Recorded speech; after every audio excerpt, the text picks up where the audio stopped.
கூட்டுறவு வீடு அப்ளை பண்ணுறதுக்கு முன்னாடி இதை பார்த்துருவோம். அதாவது என்னென்னா, நீங்கள் வந்து பார்த்தீங்கன்னா 12த் அல்லது 10த் முடிச்சிருக்கலாம். அஃப்கோர்ஸ் வந்து ஹையர் செகண்டரி 12த் வரை நீங்கள் முடிச்சிருக்கணும். டிகிரி முடித்தவங்களும் அப்ளை பண்ணிக்கலாம். ஆன்லைனில் தான் அப்ளை பண்ண முடியும். அது மட்டும் இல்லாமல் வந்து பார்த்தீங்கன்னா, விண்ணப்பம் செய்யப்பட்ட வந்து பயிற்சி செய்வதற்கு 1/8/2021 குறைந்தபட்சம் 17 வயது பூர்த்தியடைஞ்சிருக்குன்னு சொல்லியிருக்காங்க. மாணவர்கள் வந்து பயோமெட்ரிக் முறையில் மட்டுமே 100% பதிவு செய்ய வேண்டும். ஒரு 80% அட்டெண்டன்ஸ் இருக்குன்னு சொல்லியிருக்காங்க. அது மட்டும் இல்லாமல் பார்த்தீங்கன்னா, முழு நேர கூட்டுறவு பயிற்சியான வந்து அந்த என்னென்ன கட்டணம் வசூல் பண்ணுறாங்கன்னு சொல்லி பார்த்துருவோம். கற்பிப்பு கட்டணங்கிறது என்னென்னா, உங்களுக்கு சொல்லித்தர கட்டணம் 6,500, விண்ணப்ப பதிவு கட்டணம் 100, நாட்குறிப்பு கட்டணம் 300, எழுத்துப்பொருட்கள் கட்டணம் 600, தேர்வு கட்டணம் சான்றிதழ் கட்டணம் 2000, பாடப்புத்தகம் வந்து உங்களுக்கு ரூ. 2000 கொடுத்துருவாங்க. நூலக காப்பீடு ரூ. 300, தபால் கட்டணம் 200, கூட்டுறவு முரசு ஜெர்னல் ஆஃப் ஆப்பரேஷன்களுக்கு சந்தா 500, விளையாட்டு கட்டணம் 150, கணினி பயிற்சி உங்களுக்கு கொடுத்துருவாங்க ரூ. 1500 அதுக்கு, நகை மதிப்பீட்டாளர் மற்றும் நுட்ப பயிற்சி ரூ. 4050, அடையாள அட்டை வந்து ரூ. 150, மொத்தம் ரூ. 18,850 உங்களுக்கு வந்து ஃபீஸாக கட்டுறீங்க. ஸோ இது வந்து பார்த்தீங்கன்னா, இது வந்து இணைய வழி தான் கட்டுற மாதிரி இருக்கும். நீங்கள் நேரில் போய் நெட்டில் தான் கட்டணும் அந்த 18,000 ஃபீஸும். அது மட்டும் இல்லாமல் வந்து பார்த்திங்கன்னா, பாடத்திட்டங்களை பற்றி பார்க்க போகிறோம். அதாவது என்னென்னா, கூட்டுறவு நடைமுறை வந்து கூட்டுறவு சங்கங்கள், தொடர்புடைய சட்டங்கள், நிதி கணக்கியல், கூட்டுறவு மேலாண்மை நிர்வாகம், கணினி மேலாண்மை மற்றும் தகவல் அமைப்பு, கூட்டுறவு தணிக்கை, கூட்டுறவு வங்கி, நகை மதிப்பீடு, கடன் சார்பற்ற கூட்டுறவு செய்யணும். ஸோ இந்த 10 இதாக பிரிச்சுருக்காங்க. அதாவது 2 யூனிட்டாக முதல் டைம் 6 மாதம், 2வது டைம் 6 மாதம் டெஸ்ட் நடக்கும்.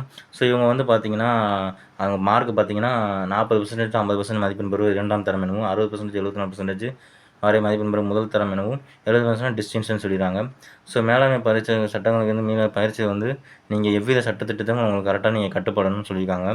பயிற்சி செய்வதற்கான லிங்க் வந்து இந்த ஐடியை வந்து இருக்குது பார்த்தீங்களா, இந்த இணையதளங்களில் நீங்கள் வந்து விண்ணப்பிக்கலாம்.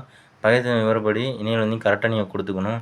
பாஸ்போர்ட் சைஸ் ஃபோட்டோவாக இருக்கட்டும், டிசி சர்டிஃபிகேட்டு, ஜாதி சான்றிதழ், ஸோ இதெல்லாம் நீங்கள் கரெக்டாக கையில் எடுத்து வச்சுக்கோங்க. ஆதார் கார்டு நம்பர் கொடுக்க வேண்டியதாக இருக்கும்.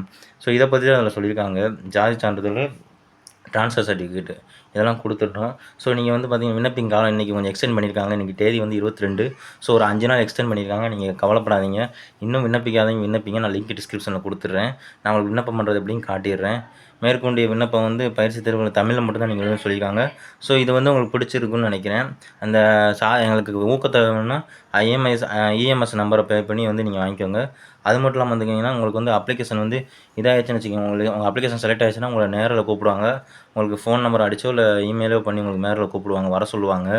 வந்து உங்களுக்கு வந்து பார்த்திங்கன்னா, அந்த ஆதார் கார்டு, டிசி அண்டு ஜாதி சான்றிதழ்லாம் ஜெராக்ஸும் ஒரிஜினல் கையில் கொண்டு போங்க. அதில் கையெழுத்து போட சொல்லுவாங்க. அதோட வாங்கி உங்கள் இதை வந்து இது பண்ணிடுவாங்க. ஸோ வாங்க நம்ம வந்து அப்ளை பண்ணுற வீடியோ என்னென்னு பார்ப்போம். வணக்கம் அண்ட் வெல்கம். நம்ம தமிழ்நாடு கூட்டுறவு ஒன்றியத்துலேருந்து பார்த்தீங்கன்னா, கோஆப்ரேட்டிவ் கோர்ஸுக்கு பற்றி தான் இந்த வீடியோவில் பார்க்க போகிறோம். ஸோ வீடியோ கடைசி ஸ்கிப் பண்ணாமல் பாருங்கள். வந்து உங்கள் பேரை கொடுத்துக்கோங்க. விண்ணப்பதாரர் அட்டவணையில் வந்து பேரை கொடுத்துக்கோங்க. அதுக்கடுத்து டேட் ஆஃப் பர்த் கொடுத்துக்கோங்க. அதுக்கப்புறம் வந்து ஜெண்டர் மேலே ஃபீமேலான்னு கொடுத்துக்கோங்க. அதுக்கடுத்து வந்து பார்த்தீங்கன்னா, கைபேசி எண் கொடுத்துக்கோங்க, ஃபோன் நம்பரு. அடுத்து மாற்று கைபேசி எண் இன்னொரு நம்பரும் நீங்கள் கொடுத்துக்கலாம். அதுக்கடுத்து வந்து பார்த்தீங்கன்னா, உங்களோட ஆதார் கார்டு எண் கேட்டிருக்காங்க. அதுக்கடுத்து எக்ஸ்மிஸ் எண் வந்து கேட்டிருக்காங்க. அதாவது எம்இஸ் நம்பர்னால் இருக்குன்னு கொடுத்துக்கோங்க, இல்லைன்னா இல்லைன்னு கொடுத்துக்கோங்க. அது ஒன்றும் பிரச்சனை இல்லை. அடுத்து உங்கள் இமெயில் ஐடி கேட்டிருக்காங்க, அதை கொடுத்துக்கோங்க. அடுத்து உங்கள் பேரண்ட்ஸ் நேம் கேட்டிருக்காங்க, கொடுத்துக்கோங்க. அடுத்து வந்து தேசியம் கொடுத்துருக்காங்க. அதாவது என்னென்னா, இந்தியன்னா இந்தியன் கொடுங்க, அதுக்குள்ளே கொடுத்துக்கோங்க. அடுத்த மதம் கிறிஸ்டின்னா கிறிஸ்டின் கொடுங்க, இந்துன்னா இந்துன்னு கொடுத்துக்கோங்க. ஸோ உங்கள் அட்ரஸ் வந்து டோர் நம்பரு, தெரு நம்பரு, சிவகாசினா ஊர் பேர் போட்டுக்கோங்க, கிராமம். மாவட்ட விருதுநகர்னா போட்டுக்கோங்க, மாநிலம்னா தமிழ்நாடு போட்டுக்கோங்க. மின்னஞ்சல் ஐடி வந்து போட்டுக்கோங்க, உங்கள் அஞ்சல் குறியீடு ஐடி. அதை வந்து டிக் பண்ணிங்கன்னா நிரந்தர அட்ரஸில் அதே சேவ் ஆயிரும். அடுத்து வந்து பார்த்திங்கன்னா, கேஸ்ட்டு கொடுத்துருக்காங்க, விண்ணப்பதாரரின் ஜாதியை கொடுத்துருக்காங்க. அடுத்து வந்து அதோட பிரிவு என்னன்னு கேட்டிருக்காங்க. அடுத்து வந்து அதை ஜாதி சான்றிதழ் வந்து அப்லோட் பண்ணணும்னு சொல்லியிருக்காங்க. அதுக்கடுத்து நீங்கள் மாற்றுத்திறனை பிரிவை சேர்ந்தவர்கள் ஆம்னா ஆம் கொடுங்க, இல்லைன்னா இல்லைன்னு கொடுத்துக்கோங்க. ஆதரவற்ற விதவையும் கேட்டாங்க, இல்லைன்னா இல்லைன்னு கொடுத்துக்கோங்க. நீங்கள் முன்னாள் இராணுவத்தில் ஆம்னா ஆம் கொடுத்துக்கோங்க, இல்லைன்னா இல்லைன்னு கொடுத்துக்கோங்க.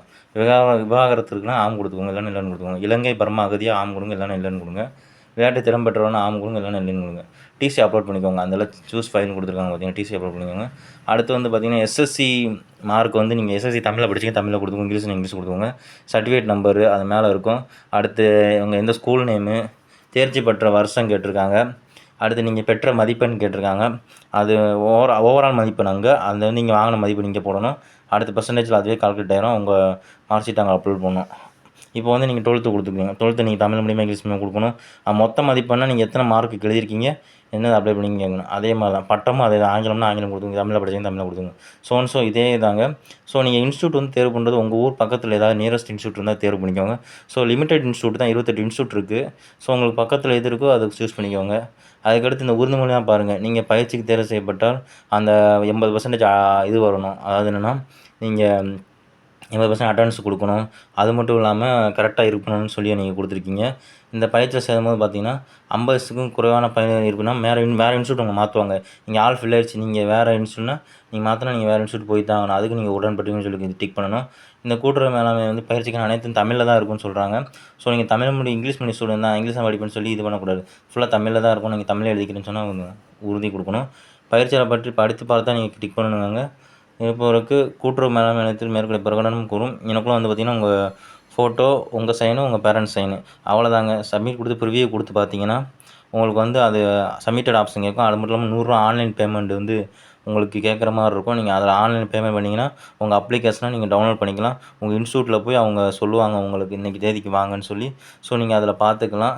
இந்த வீடியோ பிடிச்சிருந்தா லைக் பண்ணி, ஷேர் பண்ணி, கமெண்ட் பண்ணி, சப்ஸ்கிரைப் பண்ணிக்கோங்க. தேங்க்ஸ் ஃபார் வாட்சிங்.